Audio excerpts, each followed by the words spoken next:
सभी दोस्तों को मेरा नमस्कार। मैं आलोक श्रीवास्तव, सहायक प्रोफेसर किशोरी नंबर पीजी कॉलेज मथुरा। दोस्तों, आज का मेरा टॉपिक है तो बहुत कॉमन टॉपिक, लेकिन मुझे लगता है कि वास्तव में सबसे जटिल टॉपिक है। और ये टॉपिक है समाजशास्त्र की वैज्ञानिक प्रकृति, that is scientific nature of sociology. दोस्तों, इससे पहले कि मैं इस टॉपिक को प्रारंभ करूं, कुछ बेसिक बातें विज्ञान के बारे में कर लेना बेहतर होगा, क्योंकि पूरी चर्चा का केंद्र बिंदु यही है कि समाजशास्त्र एक विज्ञान है। तो जैसा कि आपको पता ही होगा कि विज्ञान क्या है, बिल्कुल इसकी सामान्य समझ हमें ये बताती है कि किसी भी विषय के व्यवस्थित और क्रमबद्ध ज्ञान को हम विज्ञान कहते हैं। दोस्तों, विज्ञान में कुछ ऐसी खासियत है, कुछ ऐसी खास बात है, कुछ साइंस के कुछ बेसिक टेनेंट्स हैं, कुछ विज्ञान की कुछ मूल मान्यताएं हैं जिस पे विज्ञान टिका है। तो देखिए, विज्ञान की मूलभूत मान्यताएं क्या हैं जिस पे विज्ञान टिका है, क्योंकि तभी हम जान पाएंगे कि समाजशास्त्र की प्रकृति वैज्ञानिक किस प्रकार से है। तो देखिए, जो विज्ञान की जो मूलभूत मान्यताएं हैं, कुछ खास मैं बताना चाहूँगा। पहली बात ये है कि विज्ञान जो है ये वस्तुनिष्ठ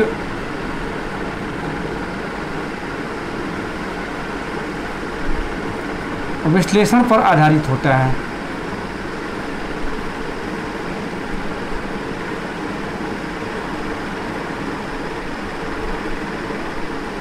ऑब्जेक्टिव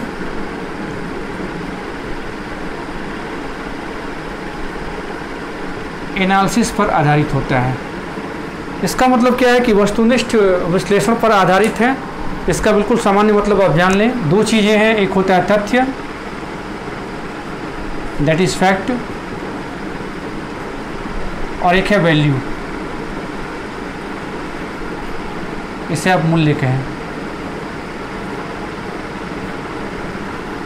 तो इन दोनों के पृथकीकरण पर आधारित है, अर्थात विज्ञान तथ्यों पर जोर देता है और ये मूल्यविहीन होता है। बिल्कुल संक्षेप में समझ लें आप, तथ्य क्या है? तथ्य यथार्थ की अभिव्यक्ति है।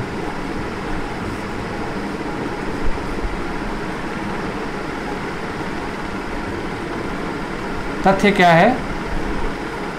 It is a reflection of reality, a presentation of reality। वही दूसरी ओर मूल्य क्या है, इसे आप समझें। यहाँ मूल्य का जो समाजशास्त्रीय अर्थ है, मैं उस पर नहीं जाना चाहूँगा, क्योंकि यहाँ पे जो मूल्य का तात्पर्य है कुछ अलग प्रकार से है। यहाँ मूल्य का मतलब ये है कि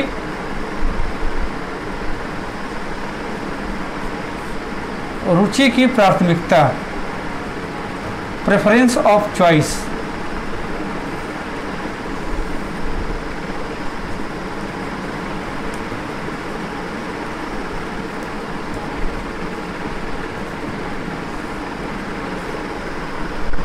तो सबकी रुचि अलग अलग प्रकार की हो सकती है।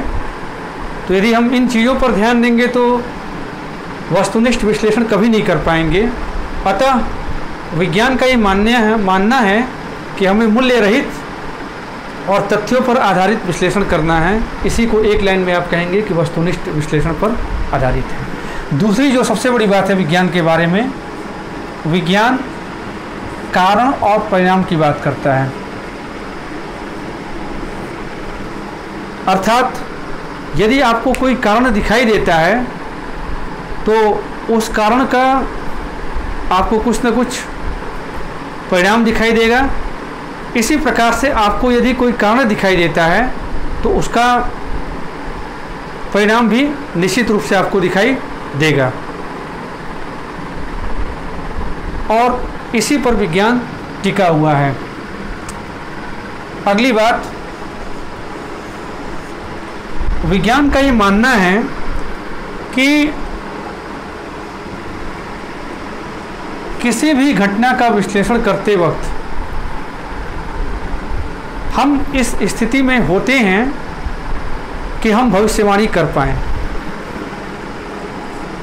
और ऐसा इसलिए हो पाता है क्योंकि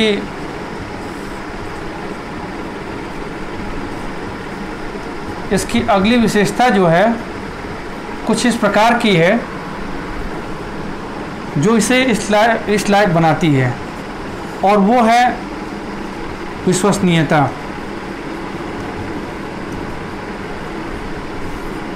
अर्थात रिलायबिलिटी।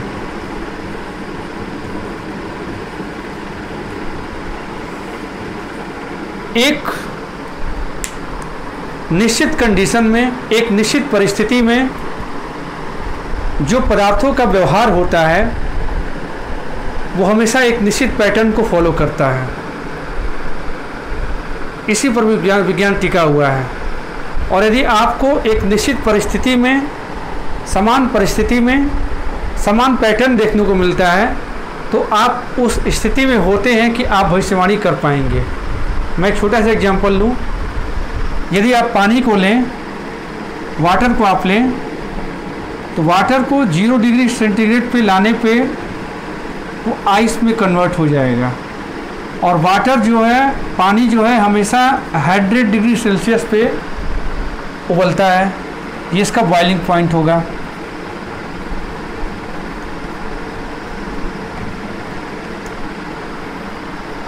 तो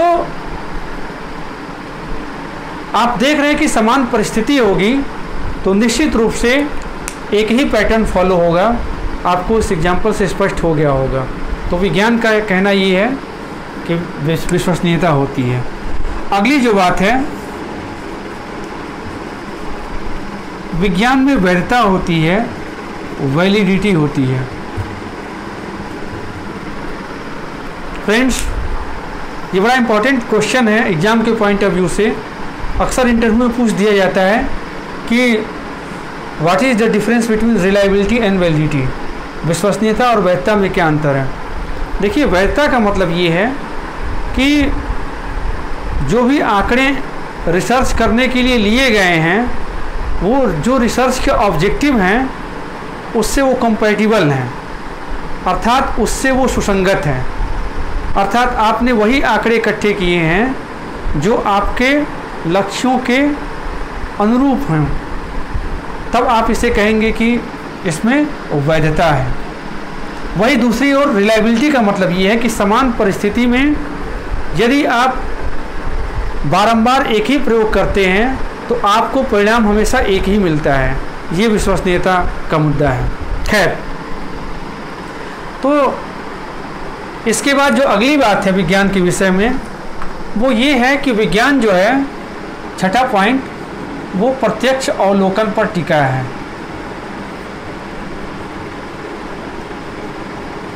आप इसे दूसरे शब्दों में कहें तो आप इसे ऐसे कह सकते हैं कि आप प्रत्यक्ष रूप से बाहरी तरीके से देख के ही आप अध्ययन सटीक विश्लेषण कर पाएंगे कि वास्तव में वास्तविकता क्या है। तो खैर, ये विज्ञान की कुछ मूलभूत मान्यताएं हैं। अब हमें देखना ये है कि समाजशास्त्र में जो वैज्ञानिक प्रकृति है वो कहाँ तक मिल पाती है हमें, अर्थात समाजशास्त्र किस सीमा तक हमें एक विज्ञान के रूप में दिखाई देता है। देखें, पिछले लेक्चर में मैंने बताया था आपको, और आपको अच्छी तरह पता भी होगा कि समाजशास्त्र के जो जनक कहे जाते हैं अगस्त कुंत, इन्होंने समाजशास्त्र को सोशल फिजिक्स का नाम दिया था, सामाजिक भौतिकी का नाम दिया था। और उसके पीछे जो मूलभूत मान्यता है वो ये है कि जो प्राकृतिक घटनाएं होती हैं और जो सामाजिक घटनाएं होती हैं, इनमें कोई अंतर नहीं है। जिन नियमों के द्वारा प्राकृतिक विश्व संचालित होता है, उन्हीं नियमों के द्वारा सामाजिक विश्व भी संचालित होता है। तो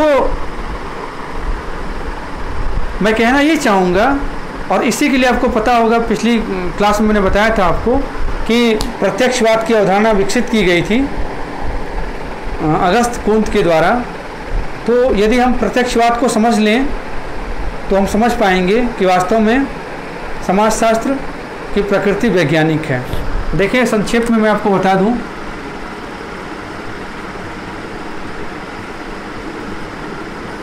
जो प्रत्यक्षवाद है दैट इज पॉजिटिविज्म,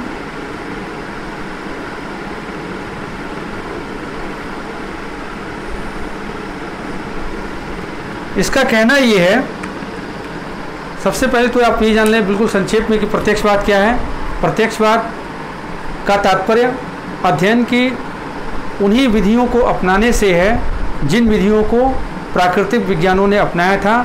इन्हीं विधियों को आप समाजशास्त्र में यदि अपनाते हैं, इसे आप प्रत्यक्षवाद कहते हैं। बिल्कुल संक्षेप में इसकी परिभाषा ये है। तो प्रत्यक्षवाद की मूल मान्यताएं क्या हैं, क्योंकि यदि प्रत्यक्षवाद की मूल मान्यताएं स्पष्ट हो जाएंगी तो आपको पता चल जाएगा कि समाजशास्त्र वास्तव में विज्ञान है। पहली बात तो ये है प्रत्यक्षवाद के बारे में कि प्राकृतिक विज्ञानों की भांति इसका भी मानना ये है कि हमें विश्लेषण करते वक्त प्रत्यक्ष अवलोकन करना चाहिए,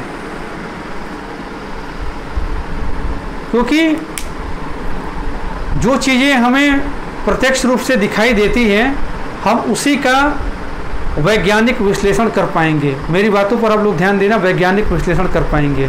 विश्लेषण तो किसी ढंग से किया जा सकता है, लेकिन वो विश्लेषण वैज्ञानिक तभी कहा जाएगा जब वह प्रत्यक्ष अवलोकन पर आधारित होगा। तो पहली बात जो प्रत्यक्षवाद की है वो ये है। दूसरी बात ये है कि प्रत्यक्षवाद का ये मानना है कि जो पदार्थ है जो कि प्राकृतिक विज्ञानों के अध्ययन की विषय वस्तु है, इसी प्रकार से जो समाज के अध्ययन की विषय वस्तु है, बहुत सारी विषय वस्तु हैं समाज के अध्ययन की, सामाजिक प्रक्रियाएं हैं, सामाजिक समस्याएं हैं, सामाजिक प्रतिमान हैं, व्यक्ति और समाज के संबंध हैं, उसमें एक समानता पाई जाती है। अर्थात प्राकृतिक घटनाएं और सामाजिक घटनाएं उसमें एक साम्यता है।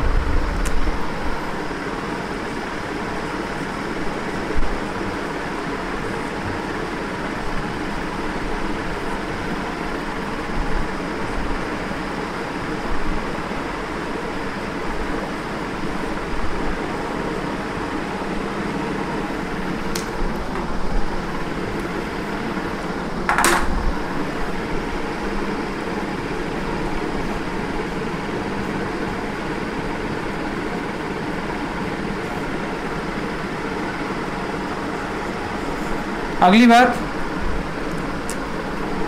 प्रत्यक्षवाद मूल्य रहित व तथ्य आधारित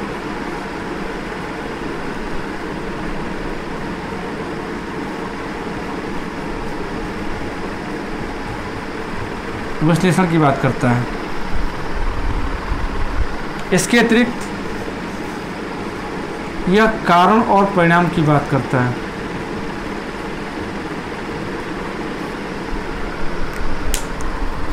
तो आइए अब देखते हैं कि समाजशास्त्र में किन मुद्दों पर या कहाँ तक ये सारी बातें आपको मिलती हैं। तो परिप्रेक्ष्य होगा प्रत्यक्षवादी, तभी आप समझ पाएंगे कि समाजशास्त्र की प्रकृति वैज्ञानिक है।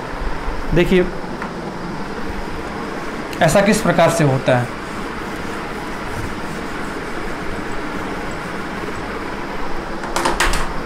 देखें, किसी भी विज्ञान का जो मूलभूत जो लक्षण होता है वो मापन है।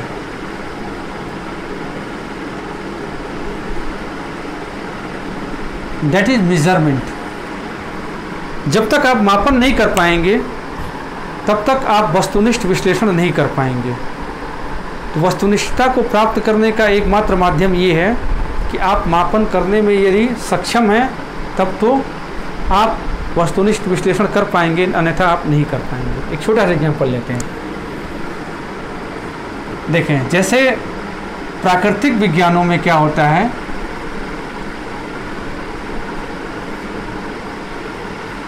प्राकृतिक विज्ञान में किसी भी पदार्थ को, किसी भी मैटर को आयतन, क्षेत्रफल, तापमान या अन्य किसी भी आधार पर मापन किया जाता है उसका, तभी आप विश्लेषण कर पाते हैं, जो कि विज्ञान की श्रेणी में आता है। और ऐसा विश्लेषण होता है वस्तुनिष्ठ विश्लेषण, जो कि तथ्य आधारित और मूल्य रहित होता है। अब सवाल ये है कि समाजशास्त्र में ऐसी चीज़ें कहाँ तक संभव हो पाती हैं। देखिए, जो प्रत्यक्षवाद के मानने वाले विचारक हैं, जैसे अगस्त कोंत हैं, इमाइल दुर्खिम हैं, और जितने भी ग्रैंड थियरिस्ट हैं, उन सबका जो पर्सपेक्टिव है वो पॉजिटिविस्ट है, प्रत्यक्षवादी है। जैसे स्ट्रक्चरल फंक्शनलिस्ट, संरचनात्मक प्रकार्यवादी, मार्क्सवादी, ये सभी क्या हैं, ये इन सभी लोगों का जो परिप्रेक्ष्य है वो प्रत्यक्षवादी परिप्रेक्ष्य है। अब देखिए समाजशास्त्र में चीज़ें आपको कैसे दिखाई देती हैं। समाजशास्त्र में आप किसी भी घटना को उठा करके देख लें, समाज में कोई भी जो घटना होती है, जो सामाजिक वास्तविकता होती है,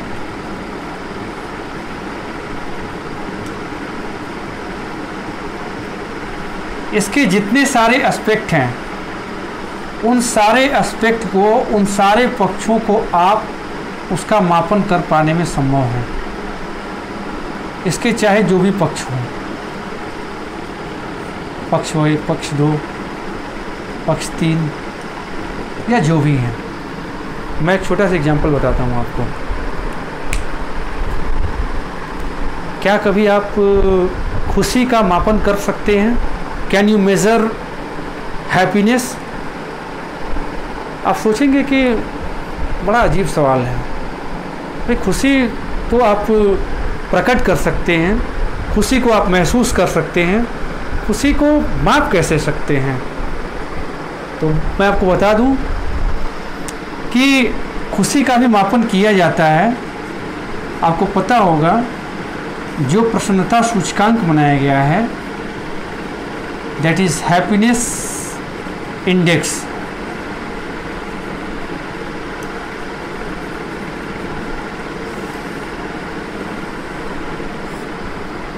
और विश्व स्तर पर इसका प्रकाशन किया जाता है, वैश्विक प्रसन्नता सूचकांक रिपोर्ट जारी की जाती है।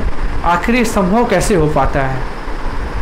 संभव ऐसे हो पाता है कि किसी भी घटना, वो चाहे घटना की प्रकृति गुणात्मक क्यों ना हो, क्वालिटेटिव क्यों ना हो, उसके कुछ इंडिकेटर्स डेवलप कर लिए जाते हैं, और उन्हीं इंडिकेटर्स के डेवलपमेंट के बाद हम पहचान पाते हैं कि वास्तव में किस मात्रा तक कोई चीज़ उपस्थित है अथवा कोई चीज़ अनुपस्थित है। आपको स्पष्ट हो गया होगा। इसी प्रकार से बहुत सारी ऐसी रिपोर्ट्स हैं जो कि जारी की जाती हैं, जिनकी प्रकृति नितांत गुणात्मक है, they are absolutely qualitative in nature, लेकिन फिर भी उनका मापन किया जाता है। जैसे आप सस्टेनेबल डेवलपमेंट की बात करें, भाई सस्टेनेबल डेवलपमेंट का आप मापन कैसे कर पाएंगे? पहली दफ़ा आपको लगेगा कि ये तो बिल्कुल संभव है ही नहीं, लेकिन ये संभव है और इसे विश्व स्तर पर स्वीकार किया गया है। यही समाज विज्ञान की ताकत है। आप इसे यहाँ सोशियोलॉजी को आप देख सकते हैं, यहाँ पर आपको समाजशास्त्र दिखाई देगा कि किस प्रकार से गुणात्मक घटनाओं को भी आप मात्रात्मक रूप में प्रेजेंट कर सकते हैं। और ये ऐसा करने के लिए हमारे पास सोशियोलॉजी में एक चीज़ का सहारा लेते हैं, जिसे हम कहते हैं सामाजिक सांख्यिकी, सोशल स्टैटिस्टिक्स। इसमें मुख्य रूप से मेजर्स ऑफ सेंट्रल टेंडेंसी, केंद्रीय प्रवृत्ति की माप, माध्य, माध्यिका और बहुलक का यूज करते हैं। इसके अतिरिक्त मानक विचलन और अन्य कई प्रकार की विधियां, कई प्रकार के स्केल से डेवलप किए गए हमारे यहाँ। लिकर्ट का स्केल है, बोगार्डस का स्केल है। इसी प्रकार से जेएल मोरेनो ने एक डेवलप कर रखा था जिसे हम सोशियोमेट्री के नाम से जानते हैं। तो ये कुछ टूल्स हैं जो कि विकसित किए गए हैं ये बताने के लिए कि हम मापन किस प्रकार से कर पाएंगे। तो क्लियर हो गया कि समाजशास्त्र में भी मापन किया जाता है। और हाँ, ये अलग बात है कि समाजशास्त्र जो प्योरली नेचुरल साइंसेज हैं, बिल्कुल हूबहू उस तरीके का विज्ञान अभी नहीं बन पाया है, लेकिन ऐसी पूरी संभावना है कि शायद वो बन पाए। प्रत्यक्षवादियों का ऐसा मानना है। खैर, दूसरी बात मैं बता दूं आपको समाजशास्त्र के विषय में, जो कि इसे विज्ञान की श्रेणी में लाती है, वो ये है कि इनका कहना ये है, प्रत्यक्षवादियों का, कि जो आपको सामाजिक वास्तविकता दिखाई देती है, सोशल रियलिटी आपको जो दिखाई देती है, इसमें भी एक प्रतिमान है। इसमें भी क्या है? एक प्रतिमान दिखाई देता है। और आपको जहाँ कहीं एक प्रतिमान दिखाई दे, आप निश्चित रूप से भविष्यवाणी कर सकते हैं, क्योंकि वो कोई भी चीज़ जब एक डेफिनिट पैटर्न को फॉलो करती है तो आप बड़ी आसानी से बता सकते हैं कि हाँ, अब ये होने वाला है। तो पहली दफ़ा ऐसा देखने में ये लगता है कि सोसाइटी जो है ये इंडिविजुअल से मिलकर बनी है। ये देखिए, ये इंडिविजुअल्स हैं और हर इंडिविजुअल क्या है, हर इंडिविजुअल ऐसा लगता है कि बिल्कुल हैज़ार्ड वे में, बिल्कुल जो है अव्यवस्थित तरीके से मिलकर के समाज बना हुआ है। लेकिन प्रत्यक्षवादियों का ये कहना है कि जो समाज की वास्तविकता है, ये जो अलग अलग व्यक्ति आपको दिखाई दे रहे हैं, इसकी जो वास्तविकता आपको दिखाई देगी उससे कहीं अधिक है। अर्थात समाज में जो आपको व्यक्तियों का अलग अलग प्रकार का व्यवहार दिखाई दे रहा है, और यदि आप इसे देखने का प्रयास करेंगे तो कहीं ना कहीं आप भूल कर रहे हैं। जो विद्वान मानते हैं कि समाजशास्त्र एक विज्ञान है, उनका ये कहना है कि आपको सतही तरीके पे तो ऐसा लगेगा कि व्यक्ति कई अलग अलग प्रकार के हैं, व्यक्तियों का व्यवहार अलग अलग प्रकार का है, उसमें प्रतिमान है कहाँ। लेकिन यदि आप सही ढंग से विश्लेषण करें तो आप पाएंगे कि वास्तव में समाज में आपको एक पैटर्न दिखाई देगा, एक प्रतिमान दिखाई देगा, और यही प्रतिमान समाजशास्त्र को एक विज्ञान की श्रेणी में लाता है। अगली बात आप देखें,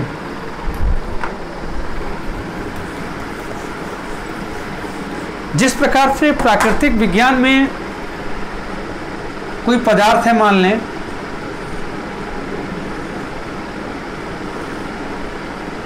उस पर आपने क्या किया, आपने उस पर कुछ उद्दीपन दिया। आपने क्या किया, उस पर कुछ उद्दीपन दिया। क्या किया? स्टिमुलेशन दिया आपने, ठीक है। और आपको बदले में क्या मिला? आपको बदले में एक प्रतिक्रिया दिखाई दी, दैट इज रिस्पॉन्स।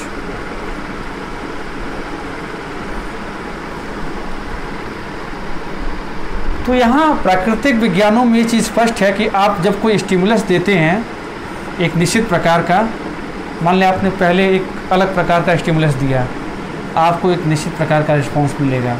आपने दूसरे प्रकार का स्टिमुलस दिया, आपको दूसरे प्रकार का रिस्पॉन्स मिलेगा। आपने तीसरे प्रकार का दिया, आपको तीसरे प्रकार का मिलेगा। इसी तरीके से आपने जितने प्रकार के दिए, आपको उतने प्रकार का मिलेगा। इस तरीके से आप उद्दीपन और प्रतिक्रिया के संबंधों को जानकर न सिर्फ कारण परिणाम की बात कर पाएंगे, बल्कि आप एक निश्चित पैटर्न को भी ढूंढ पाने में सक्षम हो पाएंगे। ये प्राकृतिक विज्ञान का कार्य है। और वास्तव में प्रतिक्रिया कैसे होती है, जैसे मैं फिर आपको पुनः नए एग्जाम्पल पर नहीं बल्कि पुराने एग्जाम्पल पर ले जाता हूँ ताकि आपके लिए समझ पाना आसान रहे। जैसे पानी मान लें, पानी क्या है? एक पदार्थ है। आपने उद्दीपन क्या दिया? आपने तापमान का उद्दीपन दिया, और तापमान आपने क्या किया? पहले किया आपने 0 डिग्री सेल्सियस। इसमें प्रतिक्रिया क्या मिली आपको? इसमें प्रतिक्रिया आपको ये मिली कि इसका स्वरूप बदल गया और ये क्या बन गया? ये अब लिक्विड नहीं है, ये बल्कि क्या है? एक बर्फ है। आपने अब चेंज कर लिया, प्रतिक्रिया पहली एक दी तो ये हुआ, ठीक है। उद्दीपन पहला दिया आपने, ये था तापमान 0 डिग्री करना। अब आप क्या कर रहे हैं? अब आप तापमान जो है 100 डिग्री कर रहे हैं। मतलब आपने क्या किया? स्टिमुलस चेंज कर दिया आपने, और आपको रिस्पांस क्या मिला? एक अलग तरह का रिस्पांस मिला। रिस्पांस क्या मिला आपको? रिस्पांस ये मिला कि अब पानी क्या है? भाप है,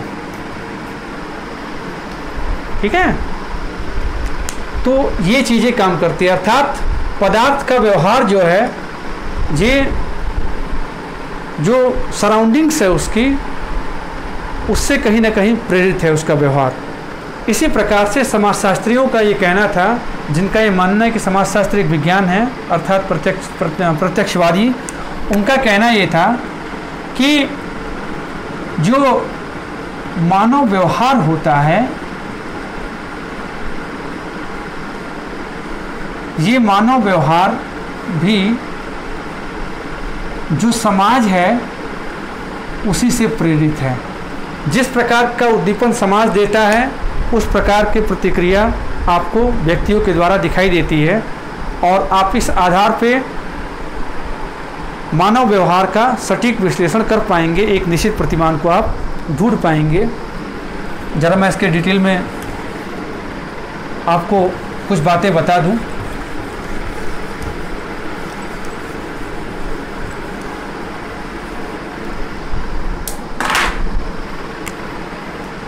देखिए, ऐसी कौन सी बात है कि हम ऐसा मान लेते हैं कि भाई कोई शिक्षित व्यक्ति होगा तो वो निश्चित रूप से निर्णय बेहतर ढंग से कर पाएगा। प्रश्न बड़ा सामान्य है, और इसी प्रश्न में उत्तर छिपा हुआ है इस बात का भी कि किस प्रकार से समाज के द्वारा मानव व्यवहार प्रभावित आपको दिखाई देता है। देखिए, है क्या?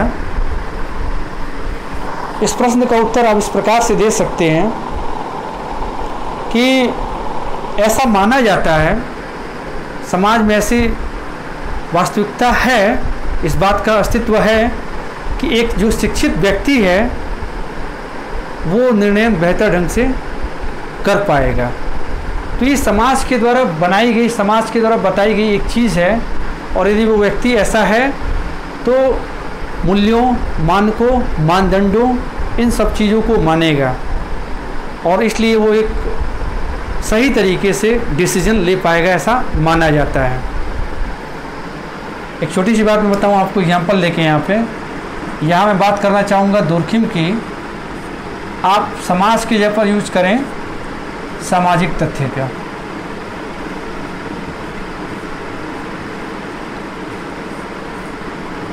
और सामाजिक तथ्य क्या है, बिल्कुल संक्षेप में जान लें। व्यक्ति के व्यवहार करने के, सोचने के प्रत्येक तरीके इसमें शामिल हैं जो व्यक्ति के बाहर हैं और व्यक्ति को एक निश्चित तरीके से व्यवहार करने के लिए बाध्य करते हैं। अर्थात दो बातें हैं इसमें, बाह्यता और बाध्यता। और ये दो ऐसी चीज़ है जो व्यक्ति कितने भी क्यों ना हो, उनके व्यवहार में एक प्रतिमान को जन्म देती है। और हर व्यक्ति कहीं ना कहीं, अधिकांश मामले में विचलन की भी बातें हैं, लेकिन ऐसा विचलन एक सामान्य तथ्य है, दुर्खिम ने बताया था। तो व्यक्ति का व्यवहार जो है मानक, मूल्य इन सब के अनुरूप होता है।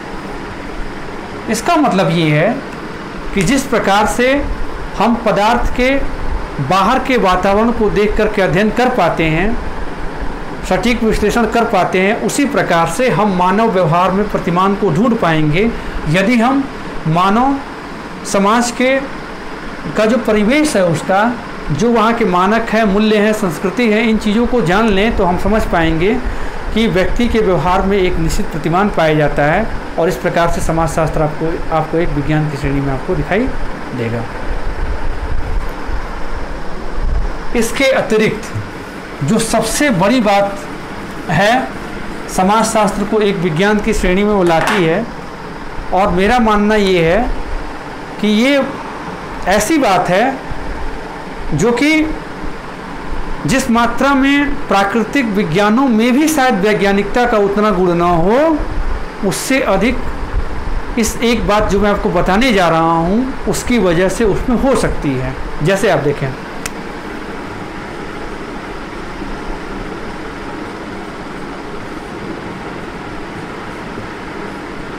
आप ऐसे समझें, यहाँ प्राकृतिक विज्ञान है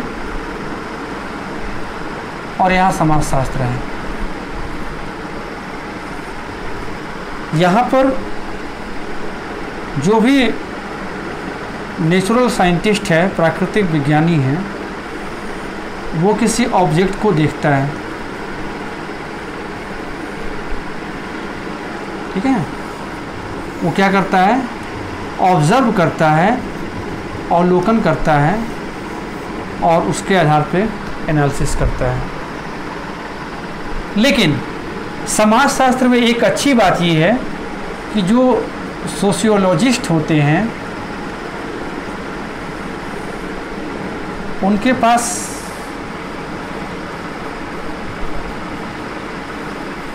एक खास बात ये है कि सोशियोलॉजिस्ट के लिए जो ऑब्जेक्ट हैं वो बेसिकली इंडिविजुअल्स हैं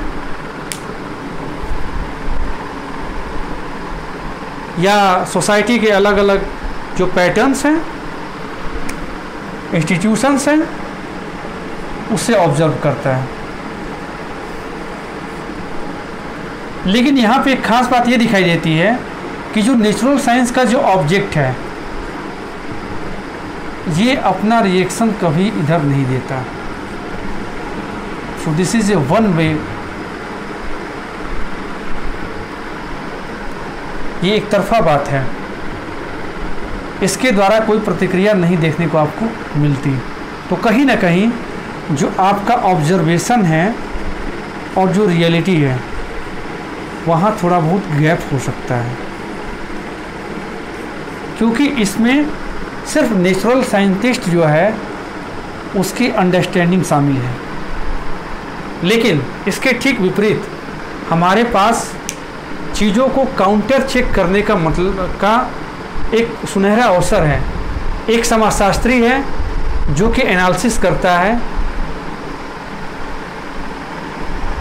मानव व्यवहार का, व्यक्तियों का, और ठीक उसी समय जो जिसका अध्ययन वो कर रहा होता है वो व्यक्ति चूँकि रिस्पॉन्ड करने में सक्षम है, अतः आप अच्छी प्रकार से समझ गए होंगे कि ये दो प्रकार से जो प्रतिक्रिया दिखाई दे रही है आपको, इससे कहीं ना कहीं ये जो आपका ऑब्जर्वर है और जो रियलिटी है, इसके बीच का जो गैप था वो कहीं ना कहीं समाप्त होता आपको दिखाई देता है। तो ये सत्य के काफ़ी नज़दीक है और यहाँ कहीं ना कहीं गैप है। खैर, तो ये कुछ मूलभूत मान्यताएं थी जिसके आधार पे हम कह सकते हैं कि वास्तव में समाजशास्त्र एक विज्ञान है।